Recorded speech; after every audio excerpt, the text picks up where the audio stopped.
안녕하십니까. 편도원 목사입니다. 말씀을 보겠습니다. 여호와께서 모세에게 이르시되 이 백성이 어느 때까지 나를 멸시하겠느냐. 내가 그들 중에 많은 이적을 행하였으나 어느 때까지 나를 믿지 않겠느냐. 민수기 14장 11절 말씀입니다. 출애굽 당시 이스라엘 백성들은 그들의 소망대로 이집트의 노예 생활에서 가나안 땅으로 향해 걸어가고 있었습니다. 광야의 길은 녹록지 않았습니다. 그도 그럴 것이 황량한 광야에서의 삶, 정착하지 못한 환경은 피곤함과 불편함, 배고픔, 목마름과 같은 것들과 싸워야 하기 때문입니다. 마침내 약속의 땅에 가까이 왔을 때 그들에게 전해진 가나안 땅에 대한 정보는 패배주의에 찌든 것이었습니다. 여호수아, 갈렙을 제외하고는 누구도 승리가 아닌 패배와 두려움에 떨었습니다. 물론 가나안 땅에 거주하는 아낙 자손을 본 사람 입장에서 볼 때 그들과의 전쟁은 어른과 아이의 싸움이라는 생각은 틀리지 않습니다. 여기까지는 객관적인 분석입니다. 그러나 이들은 이 분석에서 끝나고 말았습니다.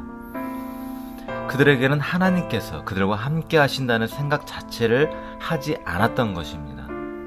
광야에서 만나를 먹이시고 구름과 불기둥으로 그들을 인도하신 여호와 하나님을 배제하고 바라본 것이죠. 게다가 홍해를 가르시고 이집트 최고의 정예병들을 수장시키며 자신들을 건너게 하신 하나님의 권능을 신뢰하지 않았던 것입니다.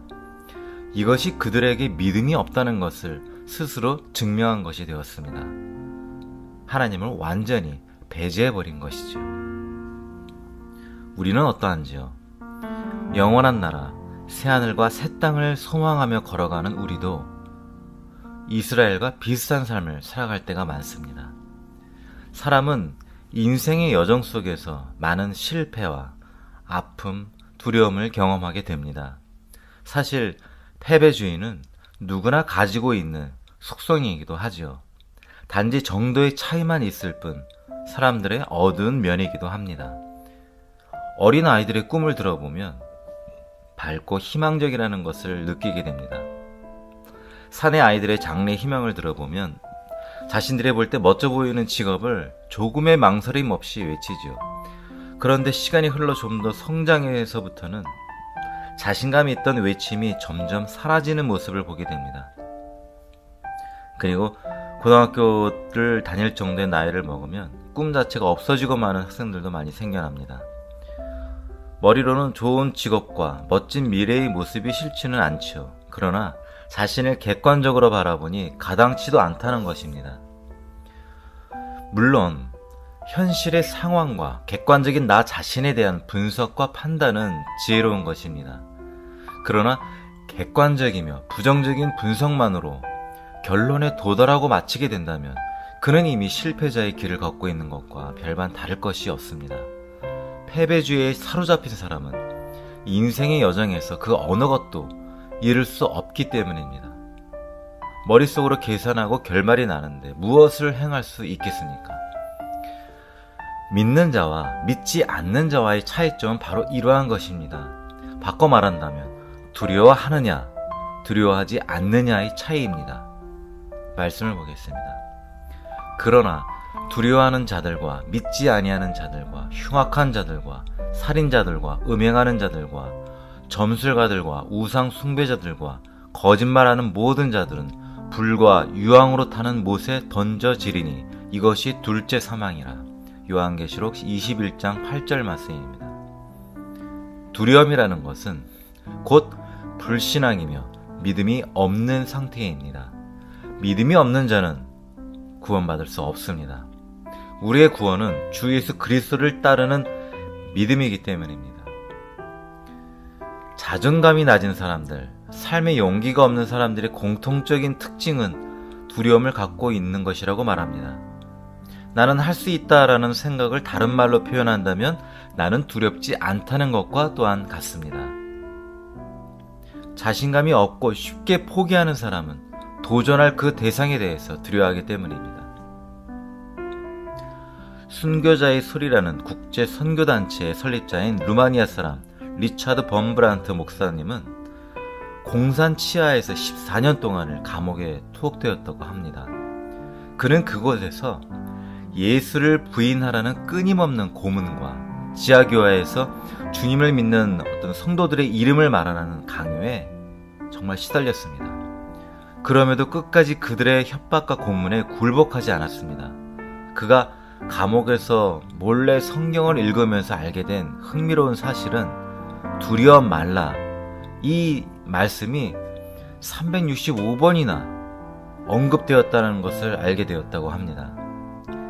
매일 우리가 다짐해야 하는 것 중 하나는 바로 두려움을 이겨내는 것이라는 것을 그는 더욱 절실히 느끼게 되었다는 것을 후에 고백했습니다. 실제로 그분이 그 모진 고문과 감옥이라는 장소에서 버텨낼 수 있었던 힘은 무엇일까요? 그것은 그가 하나님의 사랑 안에 머물러 있었다는 사실입니다. 하나님을 사랑하는 사람은 두려워하지 않습니다. 사랑은 모든 역경과 고난에 대한 두려움을 이겨낼 수 있는 능력이 있기 때문입니다. 말씀을 보겠습니다. 사랑 안에 두려움이 없고 온전한 사랑이 두려움을 내쫓나니 두려우면은 형벌이 있음이라. 두려워하는 자는 사랑 안에서 온전히 이루지 못하였느니라. 요한일서 4장 18절 말씀입니다. 여러분, 전 세계가 전염병에 신음하고 있으며 흉흉한 소식들이 난무하고 있습니다만 우리는 주님을 사랑하고 신뢰하며 그분만을 바라보시기를 축원드립니다. 하나님의 사랑 안에 머무는 자는 두려워할 이유가 없습니다. 믿음은 곧 하나님을 사랑하는 것이기도 합니다. 하나님을 사랑하는 자, 하나님의 사랑을 받는 자는 두려워하지 않습니다. 포기하지 않습니다. 다음에 소개해드릴 고백은 독일에서 라틴어를 가르치는 어느 노교수의 경험이라고 알려져 있습니다. 내가 젊을 때 한 유대인 친구가 늘 시편 23편을 히브리어로 암송하는 것을 들었습니다. 그러던 어느 날 독일 나치 정부에 의해서 친구는 끌려가게 되었습니다. 그가 끌려가는 장소는 아이슈비츠 수용소였습니다. 그곳으로 끌려가면서 그는 시편 23편을 끊임없이 암송하였습니다. 그의 얼굴은 두려움 없이 평안함 속에서 걸어가고 있었다고 기억합니다. 후에 나도 독일군으로 참전하였는데 소련군에게 포로가 되어 즉결 처형을 당하게 되었습니다. 죽음을 앞두고 유대인 친구가 죽기 전 암송한 성경 구절이 생각났습니다. 나 역시 시편 23편을 암송하며 죽음을 기다리고 있었습니다. 그때 처형 감독을 맡은 유대인계 장교가 갑자기 외쳤던 소리를 기억합니다. 그는 다음과 같은 말을 하며 나를 살려주었습니다. 시편 23편을 암송하는 자는 비록 적군이라도 악하지 않다.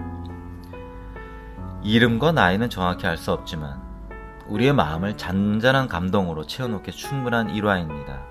저는 시편 23편이야말로 인간이 할 수 있는 최고의 신앙 고백이 아닐까 하는 생각을 해봅니다. 이 짧은 6절의 시 속에서 한 인간의 전 생애의 삶을 그대로 보여주기 있기 때문입니다. 말씀을 같이 보겠습니다.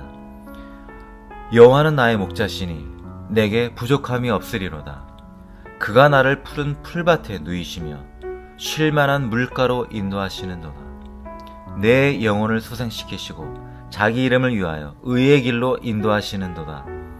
내가 사망의 음침한 골짜기로 다닐지라도 해를 두려워하지 않을 것은 주께서 나와 함께 하심이라. 주의 지팡이와 막대기가 나를 안위하시나이다.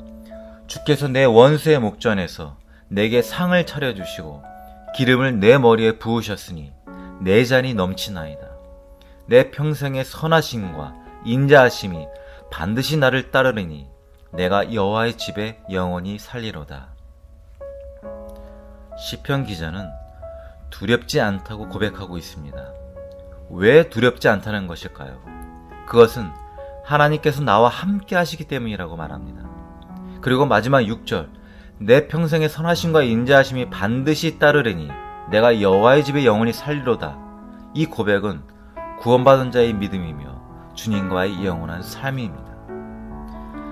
하나님께서는 우리의 영원하신 아버지시기에 우리는 부족하지 않습니다. 그분이 함께 하시기에 우리는 두렵지 않습니다. 마침내 우리는 주 예수님과 함께 영원한 승리를 얻을 것입니다. 하나님의 평강과 함께 하심의 은혜가 저와 여러분에게 임하길 주 예수 그리스도의 이름으로 기도하며 축복합니다. 아멘.